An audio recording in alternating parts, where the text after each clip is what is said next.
And I really want to welcome everybody to the webinar this evening. My name is Annette Reynolds. I am a realtor. I am a productivity coach, and my primary job is to help our new agents get up to speed and get into production as quickly as possible. And I have three other panelists with me, and I'm going to ask you to introduce yourself. Lynn. Hi there, my name's Lynn Cullen. I am also a realtor.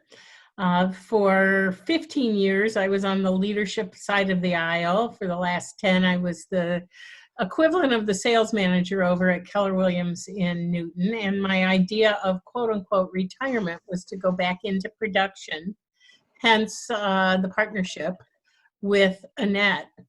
And we bring collectively years and years of experience to the table. And we've seen a lot of real estate blips. So we feel pretty comfortable in helping you and guiding you through this one. Usually a challenge in the world usually equals a real estate opportunity for someone. And so I think our conversation this evening is especially timely. And I hope that I'll be able to walk you through everything and answer all your questions as we go. Gentlemen, you've got both Daniel and Ryan also on this webinar. Will you guys take it for a minute and introduce yourself? Like Lynn just said, my name is Ryan. Along with my brother Daniel, we're both loan officers here at Guaranteed Rate.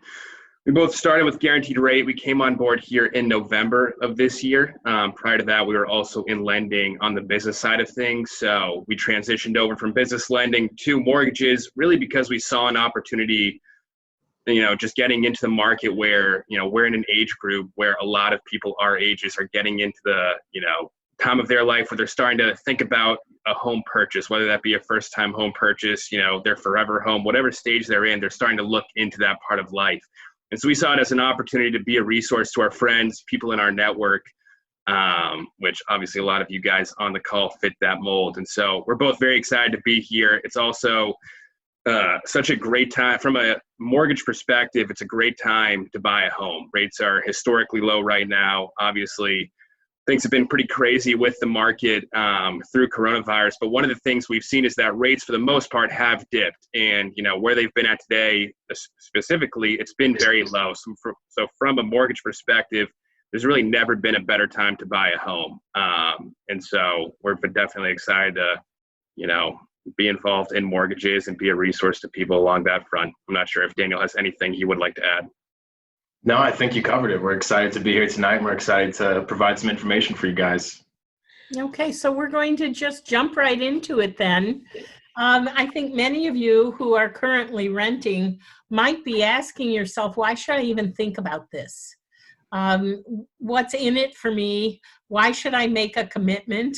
I know a lot of your generation is very commitment phobic, and yet there are amazingly good reasons to get into the market. Excuse me a minute. When the markets get crazy and unfortunately people lose their homes, then rents go up. Hey, Annette, would you talk for a minute? Of course I can. You need a drink of water there. Something is sticking. I'll be right back. Yeah. Well, one thing we noticed in our office is that we have a number of agents who work with tenants, people looking for homes. And when we started looking at the cost of renting, something seemed skewed to us. It didn't make sense because by the time somebody pulls together the first month's rent, the last month's rent, a security deposit, which is a month's rent, and possibly a fee for the agent, that's 4 months worth of rent. And that number was very close to what our buyers were paying for a down payment. And that really was the genesis of this program. If I'm pulling together all of this, should I consider purchasing a home rather than renting it? And we'll show you some examples as we get through here as to how that might work. Okay. Hey, I'm back. Okay. And patience. So I'm sure you agree that there are some downsides to renting. You basically don't have much control over whether your landlord decides to raise your rent. You're essentially paying his mortgage instead of building any personal wealth or equity for yourself. And by the way, all of you who are renting out there, what color are your walls? Can you make them hot pink if you chose to? Probably not. So when you own your own place, it gives you a lot of design flexibility. Lynn, Yeah, your audio kind of went out there. really. Yeah, Maybe I'm bopping around. Is that a little better? I'll sit still. okay. So there is a strong history of rents rising over time in Boston. And I'd say that we began to see that first as we pulled out of the Great Recession, 2008, 9, 10, 11, when a lot of people unfortunately lost their homes and needed to rent. And so the supply and demand drove rents up dramatically. And even as the economy improved, those rents did not recede. There's every indication that we still have a housing shortage, not enough units, and that trend toward higher rents is bound to continue. One of the beautiful things about owning with a 30-year mortgage is that to a certain extent you can fix your costs. Your mortgage payment, your base payment, basically will never change. Your taxes might, your insurance could go up a little, your condo fee may go up a little, but for the most part, you are gaining control over your spending. A lot of folks, and I have grandkids in your age bracket, and they keep telling me that they don't want to commit to a property. And I would say that when you own something, you're making a commitment to it.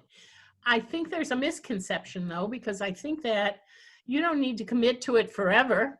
You could always sell it. You could hold it and use it as rental income property for yourself down the road when you're ready to move on. If you are careful in your purchase and wise about it, chances are you'll be able to sell it, and hopefully with a profit involved as well. You do take on more responsibility, and you should be able to put some money away for those unexpected repairs. If the disposal breaks in your rental, you're calling the landlord. If the disposal breaks in your new condo, it's on you to fix it. So you'll want to put together a little bit of a savings account for things that you didn't expect. So why think about buying? Stabilizing your expenses, we spoke about that. Building equity and starting to build personal wealth. And this is a big one. Over time, no matter what the cycle, real estate has proven to be an incredibly good investment that has appreciated in the long haul. So even if we saw a dip in values, if you hold on to the property long enough, it usually, and I've never seen a cycle when this didn't happen, it usually turns back around again and is worth more than you paid for it. And I have a short story that'll help you understand that. I have kids who live in the area, and about 10 years ago, they were newly married, ready to buy their first property. And if you think about where we were, it was actually more like 11 or 12 years ago, 2008. If you remember what was going on in 2008, it wasn't a great time. And they were ready to make their first purchase. And I knew that the market was going to take a dive. And so my counsel to them at the time was to buy something large enough that it could accommodate them for 7 to 10 years. And they looked at me like I was crazy. They were going to buy a 1-bedroom condo, and they ended up buying a 3-bedroom townhouse, living in it for 11 years and selling it for 20% more than they paid. So a dip in the market doesn't affect you if you buy wisely.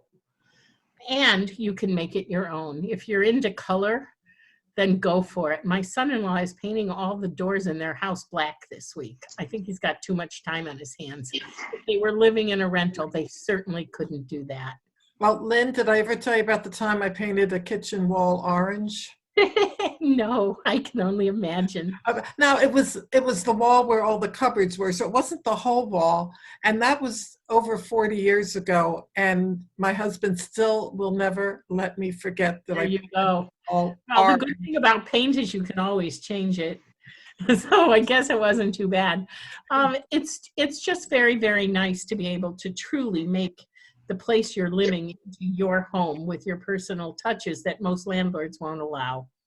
And lastly, think about buying as a way to develop a personal portfolio that will give you passive income down the road. You can be a landlord too.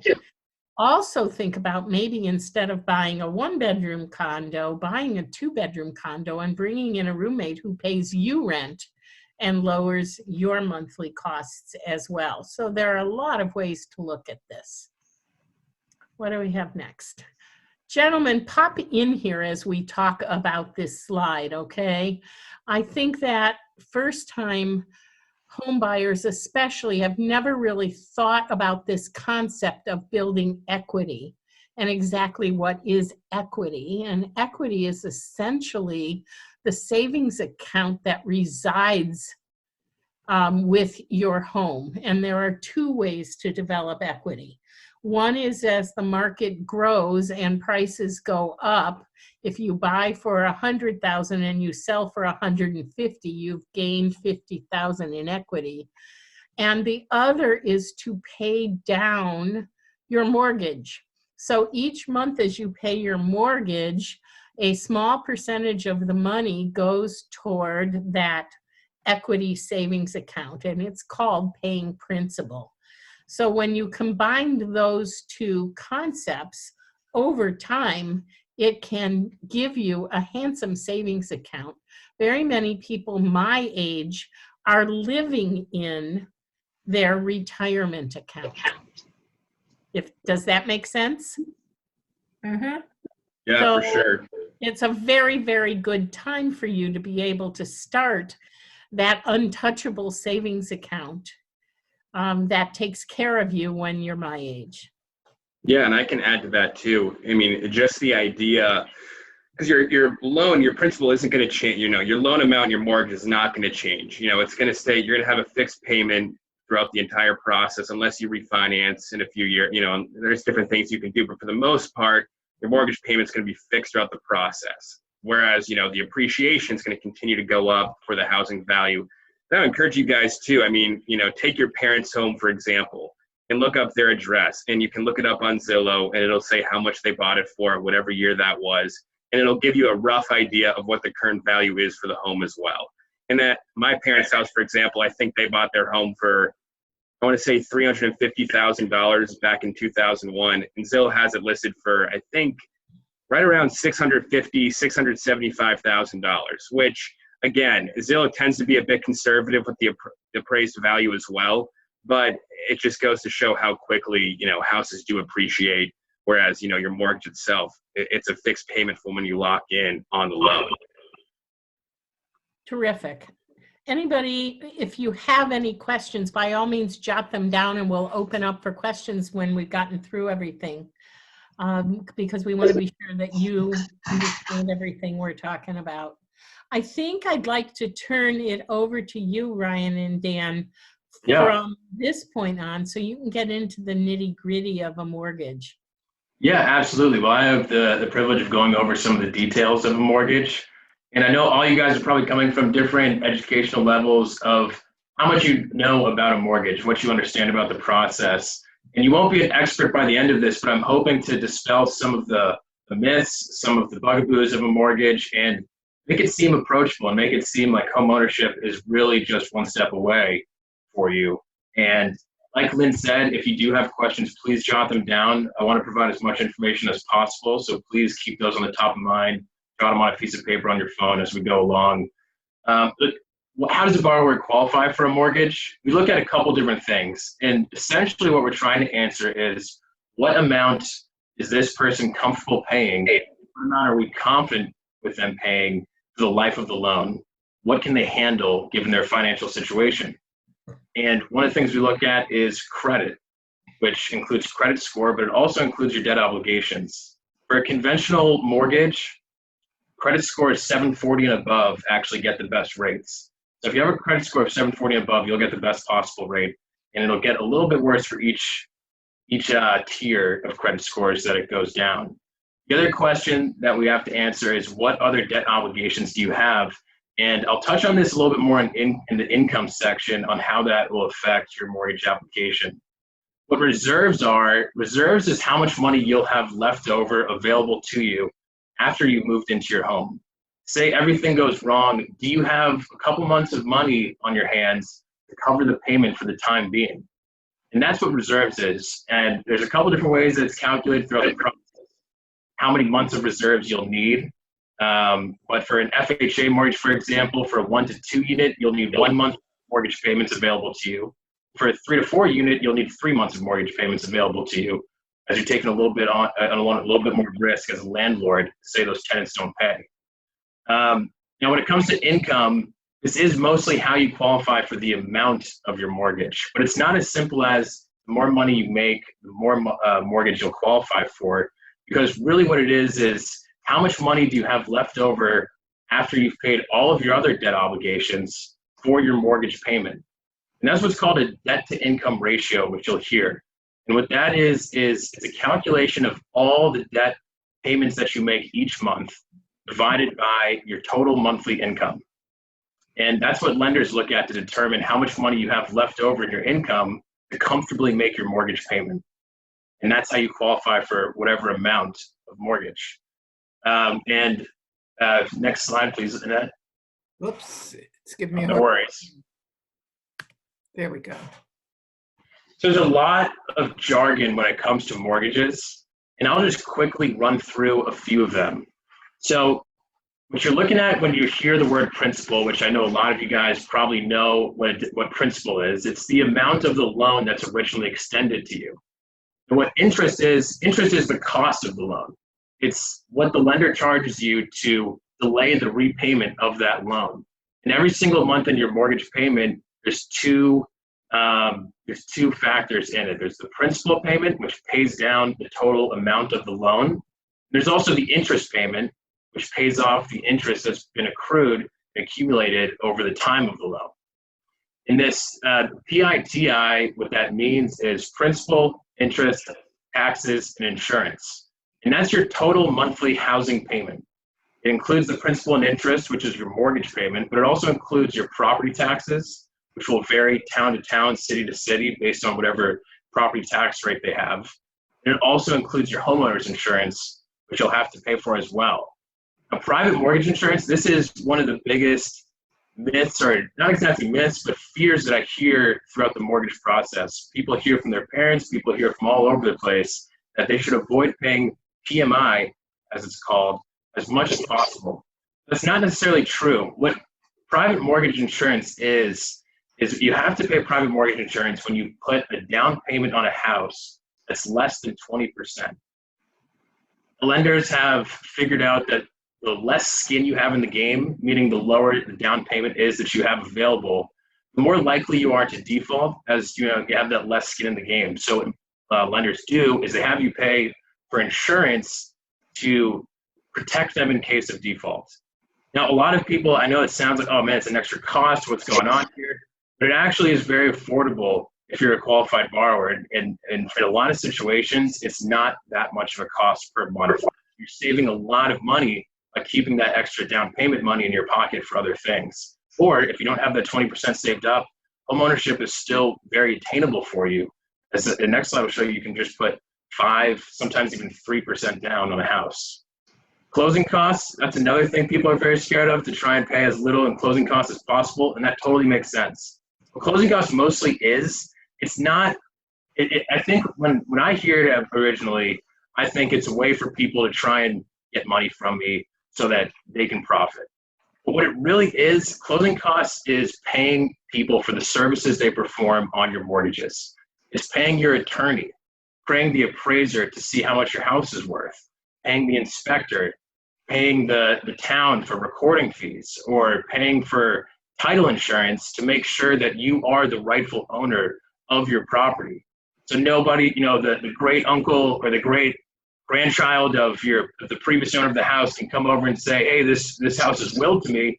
Because you got the title insurance, they did a title search, they made sure that no, you are the rightful owner of this house. So what closing costs really are, it's paying for the services done, so that making sure that you can get into that house. And I think that understanding that, but there's also ways to pay for it. There's other ways to try and help out people when it comes to paying closing costs, but that's what closing costs really covers. Gift funds is another really important topic, especially with first-time home buyers. Gift funds is money given usually by family members to people buying a house, to their children, to their sibling, so that they can pay for a down payment. In many cases, you don't even have to come out of $1 of your pocket for a down payment if your parents have the money. So if you guys haven't already, start pestering your parents to try and get some money for a down payment, as that'll ease the process for you. And seasoning the funds, what that's really talking about is what money is able to be used for a down payment. We want to make sure that that money is yours. And with seasoning of funds, if that money's in your account for 60 days, we'll assume that it's yours. And we're trying to make sure that it's not a loan, so you don't have to pay it back in the future, or you got it in other nefarious ways, but just that it's your money and that it's able to be used for a down payment. Daniel, if I could ask you a question. Sure. If I were to come in and apply for a mortgage, you would be able to break down a lot of these numbers, including the closing costs, or probable closing costs. We know some things vary because you're paying back the owner for things like taxes or water payments. But in general, you should be able to give me a pretty good idea of what this would be, no? Yeah, absolutely. Everything that we have control of, I can certainly tell you right off the bat what it would be. It varies depending on location, mostly because of the things that you were saying. We don't have control over everything. We don't have control over what the tax rate is. We don't have control over what the county charges for recording. We do have an arsenal of great attorneys that will give people breaks on it, and they don't have to pay for their contract twice and other things like that. So we can give breaks, which you can talk about with closing costs. A lot of times people say it's 1% of the loan amount, and that's usually pretty accurate, but sometimes it's not always the case. Okay. Great. So this is just a brief overview of a few mortgage programs that are available. And again, I don't want to get into the nitty-gritty of the numbers on this table because it can become a little bit confusing, and there's just a little bit more in there than we should go over right now. But there are a few things that I want to point out. One is that these are great programs for first-time homebuyers. Look at the down payment requirements: 3.5%, 5%, 3%, 3%. That really is the numbers that Annette was talking about earlier, where your down payment could very realistically look like your first month's rent, last month's rent, security deposit, and broker fee. It's not unreasonable. These down payments are not very large when you think about, or at least when I think about, what a down payment typically is. FHA, what that is, it's a loan made by the government, or it's insured by the government more accurately, and the reason why it was created was for lower income people to get into housing. And it's thought of as a lower income loan. However, it's a great program, and it can be the best option for a number of people with very healthy financial situations. As you can see, the requirements are a little bit more lenient. They have lower minimum credit scores, as well as a higher debt to income ratio. And the only thing to take away with that is you can get approved for a higher amount with an FHA loan, actually.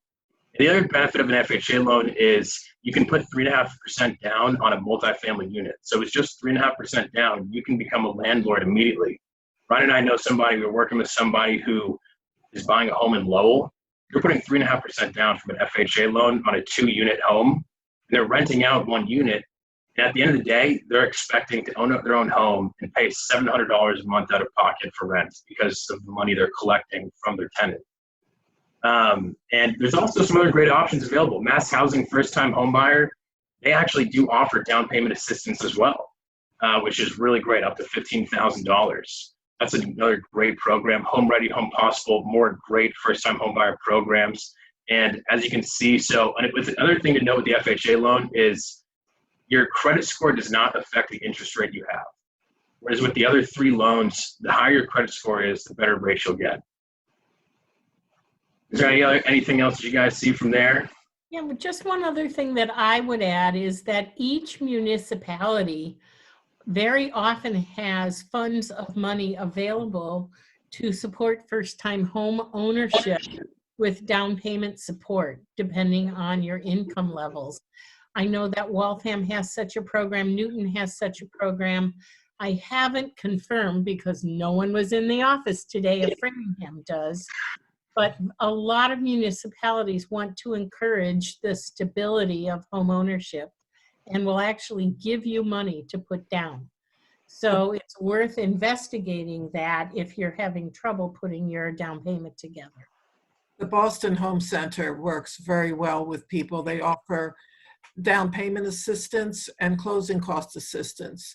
Yeah. Those programs tend to be income limited. If you make too much money, you don't need them. The other thing is, if you're thinking about buying a home, let's just say in Boston, call the housing department before you even decide on the home and get the paperwork started, and then it becomes a much smoother process. You don't have to identify a home to start filling out the paperwork. And Annette, you've had a lot of experience in that avenue and could help people one-on-one if they needed it, right? Absolutely. That's what I I will tell you, the people who work in the housing departments are extremely knowledgeable, and their job is to help you, and they like doing it. Terrific. Okay. Now I can talk about this. So, in this, when you're looking at a mortgage, when you've decided, hey, listen, I want to take a look at the numbers, understand what I'm looking at in terms of what a mortgage looks like, we take what's called a 1003, which is basically your residential application. And it's basic information. It's your legal name, it's your social security number, date of birth, it's your current employer. We use that information to pull your credit, see what your credit score is. From that report, we see, what your monthly debt obligations are, if you have a credit card payment, what your student loan situation is, if you have a car loan, things like that. Other information we look at when we're taking the application is your pay stubs and W-2s. Typically, we're looking at your 2 most recent years of W-2s and your 2 most recent months of pay stubs. From that information, we get a handle on what your current income situation is, what you're making each month, and from there, we're able to run the numbers, like Daniel was referencing and alluding to, the debt to income equation, saying, what your mortgage payment's going to be in comparison to your monthly, income. How much of that debt will it take up? The other idea too, you have 2 differences here. You have a pre-qualification as well as a pre-approval. A pre-qualification is it's more of a surfacey level, idea of what your mortgage amount will look like. You take a quick glance, or maybe you get information over the phone and you can get a pre-qualification. A pre-approval, though, when you're ready to make an offer on a home, is really what you're looking for. At that point, we take your W-2s, we take your pay stubs, we'll have run your credit, make sure everything checks out. And what we do is we run it through what we call our automated underwriting system. And basically, through putting all that information in, we're able to put it through our automatic underwriting system, and we get an answer, within 30 seconds of how, of whether you will be approved or whether you will, not be approved based on that information. And that's 99% of the time correct. And so, we tell all of our borrowers when they come to us, to get the perfect idea and to get, the exact amount of what you will qualify for, what you're looking at in terms of a mortgage amount, get as much, kind of the W-2s, the pay stubs, the information over to us really as quickly as possible so we can give you the most accurate information to what you'll qualify for in terms of a mortgage amount. I saw a We chat have a come question through in the too. chat bar.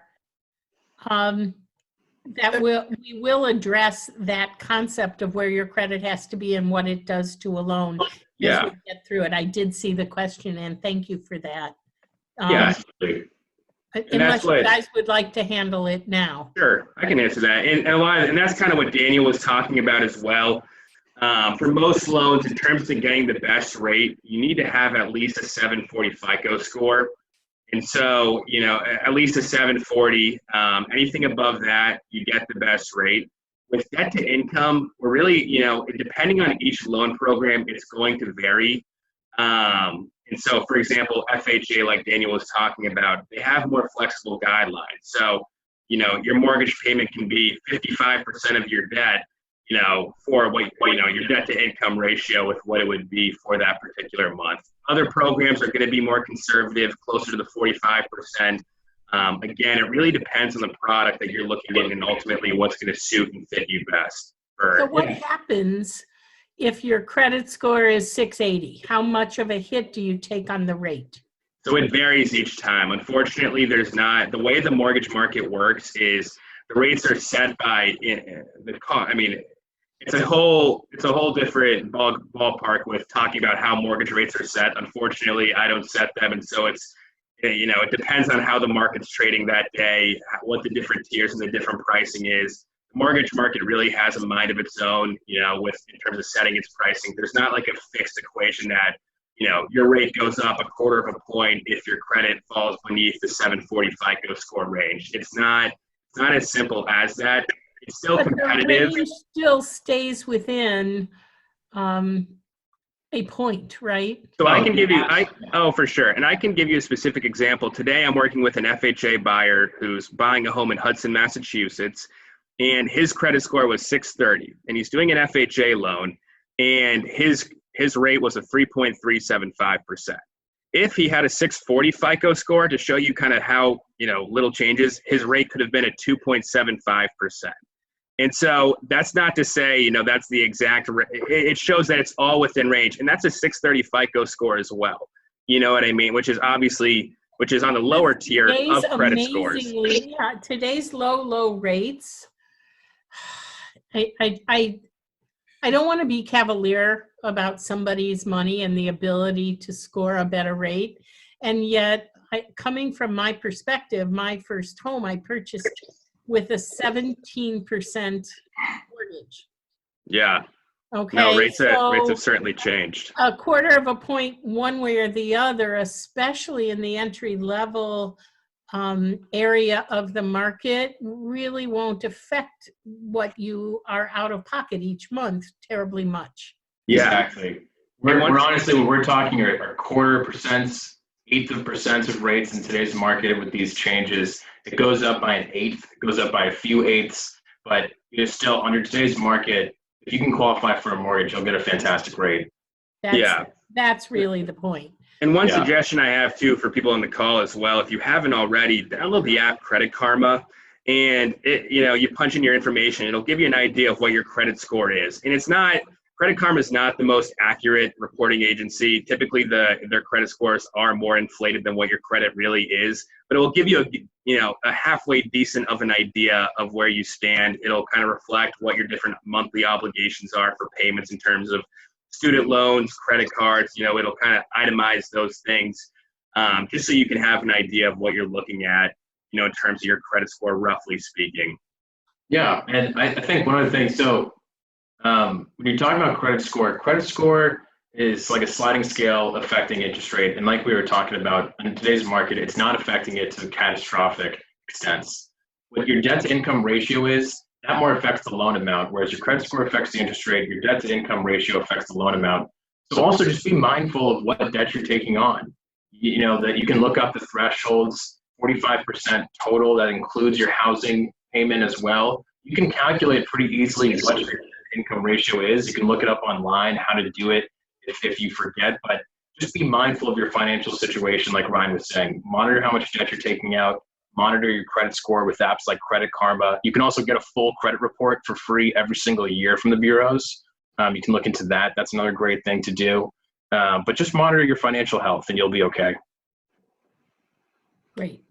Did that answer your question? Chat bar's gone. Okay, so let's get into the nitty gritty of this. By the way, this property is currently on the market in Framingham, and it's being offered both as a unit for sale and as a rental. And the rental is asking for a $1,500 a month fee. Yeah. So let's put this in perspective. The exact same unit in a decent location, not too far off of 126 and 30. Actually, it's in Saxonville, in a nicely professionally managed building, asking $184,900. Now, Daniel and Ryan have calculated the costs and broke them down. Do you guys wanted to? Yeah, I can share about that. Yeah, for sure. You know, obviously, like Lynn was just saying, this is a one-bedroom condo there in Framingham that obviously comes with different amenities with, you know, pool, tennis court, different things like that, as you can see in the remarks section. But you break down your mortgage payment from your principal and interest, your mortgage insurance, your property tax, as well as the condo fee for this particular property. And Daniel obviously talked about those different components a few slides prior. But as you can see, this is also assuming a 5% down payment, which is $9,245 as listed below there. And your monthly mortgage payment would be $1,230 a month. The only thing that I see missing is insurance, which is probably for a unit this size, maybe a lot of the time, $50 a month. so it's a lot of the times too with homeowners insurance, it sometimes is included as well in the condo fee and the HOA fee. It depends. Right. Each condo development is going to be different with whether or not it's included or not. But for this property, we assumed it wasn't. If the homeowner's insurance wasn't included in the condo fee, you're looking at an extra $50 to $100 a month. It's a marginal increase in the mortgage payment, but again, a lot of the times it is included in the HOA or condo fee, which in that condo fee, you get the different amenities like the pool and the different things the condo association has to offer. But as you can see, I mean, like Lynn was saying, this property is renting out for $1,500 as well. And we have a few other examples too that we'll continue to move on from. But these homes too, I mean, it goes to show, you take an idea of what you're currently paying for rent, odds are $1,230, you're paying a little bit more than that. And even if you're paying less than that, I applaud you. You probably have several roommates in a very small space. But you know, even the fact is, it's a very marginal payment in comparison to what you could be paying for rent as well. Here again, it's that idea that we were talking about at the beginning, building equity into a property where odds are this is not going to be your forever home. But at the very least, what it does is it starts building equity in a property, and then, you know, say you decide to move 5 years from the time you bought it, you can rent this property out for, which the rental value is going to go up. It's going to be more than $1,500 in 5 years, more than likely. And you're cash flowing positive from that point on. And then at that point, you know, you get a new house, you figure it out from there. We can move on to the next slide for the next example. I'm going to take exception at your estimate for insurance. My guess is they wouldn't pay more than about $200 a year for insurance. Yeah, it all depends. Exactly. Yeah. On this unit, what's included is what's called master insurance. Yep. And master insurance covers the condominium, main structure, common area. I know it sounds crazy, but usually when you buy a condominium in a building like this, you own everything from the paint on the walls inward. Crazy, right? You don't own the walls. The condo association owns the walls. You own the paint on them. Yeah. And so if anything went wrong inside your unit, if the guy above you had a leaky bathtub and it ruined your ceiling, it would be either yours or his homeowner's insurance that paid for those things. And that's not much more expensive than renter's insurance. Correct. Yep. Yeah, no, it varies, obviously, you know, development, what's included, what's not. They talk about kind of the exterior insurance versus the And those are the things, frankly, that Annette and I will help you understand as we evaluate each property you're considering. Yeah. And this is another property. This is in Boston, which, again, this is assuming a 5% down payment. These are also going off of today's rates, which today, a 5% down payment on a conventional loan was at 3.25%, also assuming credit, assuming 740 plus. As you can see, the monthly payment there would be $1,208, give or take, depending on whether or not the little extra would need to be included for the homeowner's insurance. But again, it's very cheap. In this property, I'm not sure if Lynn or Annette can allude to how much it would rent for, but it's in Boston. It's a In Boston, closer to 1,800. Yeah, 1,800. And so even if you live there for a year and, you built equity and then you decided, you know what, I want to move from Boston, I want to move to the suburbs, I want to move to a different place, you can rent this place out as well. And this also comes with 2 bedrooms too. I know, again, I worked with a buyer who owned a place in Burlington, Vermont. It was a 3-bedroom place. And obviously Vermont's very cheap up there, but he rented out his 2 rooms in his 1-bedroom or his 3-bedroom place. And that alone basically covered the mortgage payment. So he was living mortgage free by, covering the rent there from his 2 roommates that he was renting it out to. There's obviously a lot of options that you can do with this property in particular. Well, I chose this property because it's in a really nice, convenient location in So Boston. for sure, it's tough to find a place to live for $1,200 in Boston a month.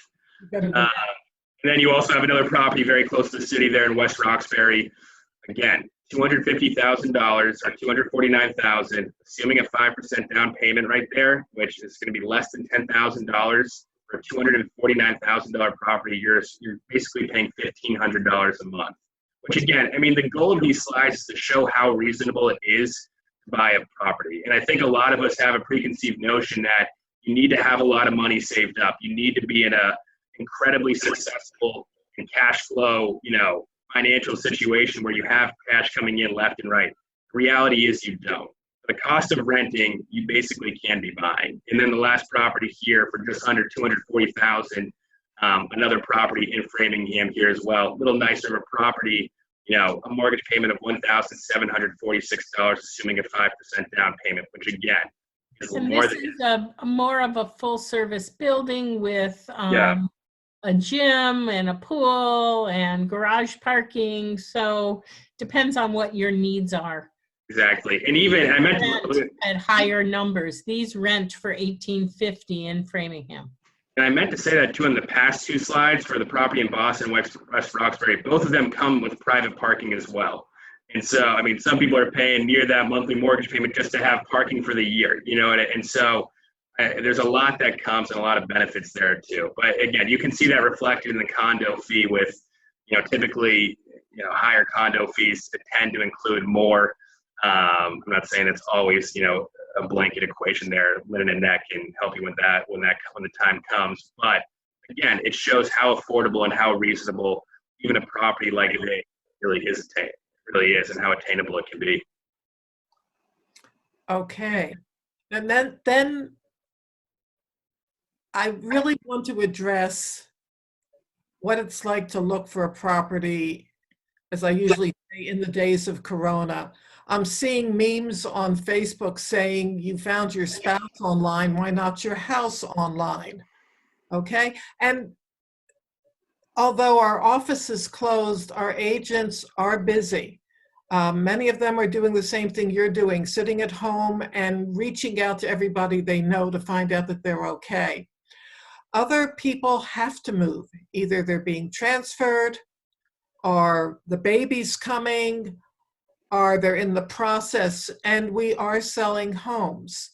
Now, the biggest thing that I really, really love is Zoom and Skype and FaceTime. The fact that we can see you and speak with you and sit down, it's not quite the same as in the office with a cup of coffee in hand, but we can see you and we can ask you, what do you want to do? Because the one thing that you should never lose sight of is that you're the people in the driver's seat. It's your decisions, it's your home.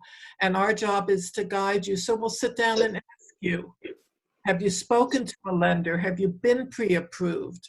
What's important to you and how can we help you? Then we can send you lists of homes that meet your requirements.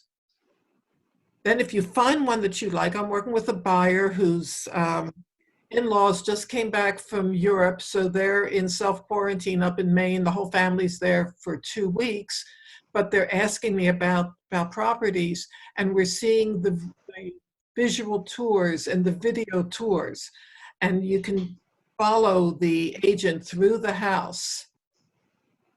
I had one agent do a virtual open house this weekend. You'd call her, log in on Zoom, and she would answer any of your questions and show you whatever in the house you wanted to see.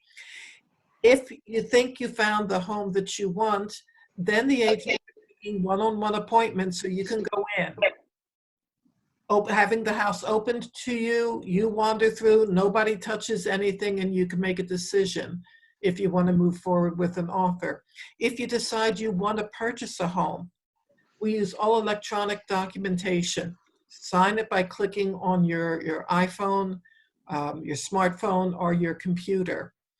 Money is being wired. Inspectors are handling things differently. Some are saying, hey, I'll walk around with a camera and you can follow me virtually for about 3 or 4 hours. Others will give you a report and then go through it very carefully. So you want to be an inspector what they're doing. Annette and I did an inspection last week where frankly, we just maintained social distance from the inspector. We were outside, we stayed a good 8-10 feet away, and he pointed everything out to our client. Because people are retreating right now, I think that your ability to negotiate an amazing price on a property has increased exponentially if you're willing to be very flexible in terms of making use of virtual tours and online discussion to narrow your choices down and only visit the homes that you're really very interested in. I think that the sellers who are on the market right now, for whatever their personal reasons, really need to sell. And they are more negotiable than they might otherwise be. And so if this is intriguing to you, the combination of very low interest rates and negotiation opportunity is really profound.